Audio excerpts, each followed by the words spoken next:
স্বামী মারা যাওয়ার সাথে সাথে কি স্ত্রীর নাকের দুল, কানের দুল, হাতের বালা এগুলো খুলে ফেলতে হবে?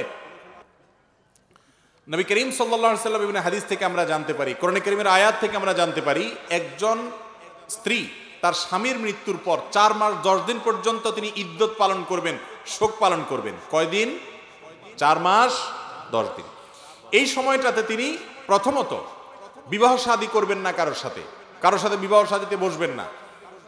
আর যদি তার গর্ভে কোনো সন্তান থাকে তাহলে সেক্ষেত্রে সন্তান প্রসব হওয়া পর্যন্ত এই বিধান চলবে, 4 মাস 10 দিন না। যেই ঘরে থাকা অবস্থায় স্বামী মৃত্যুবরণ করেছেন ওই ঘরে, ওই বাড়ির আঙ্গিনার বাইরে প্রয়োজন ছাড়া যাবেন না। সাজগোজ অতিরিক্ত করবেন না, সাধারণভাবে যে পোশাক আশাক পরেন সেগুলো পরবেন, কোনো অসুবিধা নেই। অনেকে মনে করে সাদা পোশাক পরে থাকতে হবে, না, এমন কোনো কথা নেই।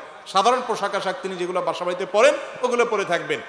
আর স্বর্ণ গহনা আলাদা করে কোনো স্বর্ণ গহনা পরে সাজগোজ করবেন।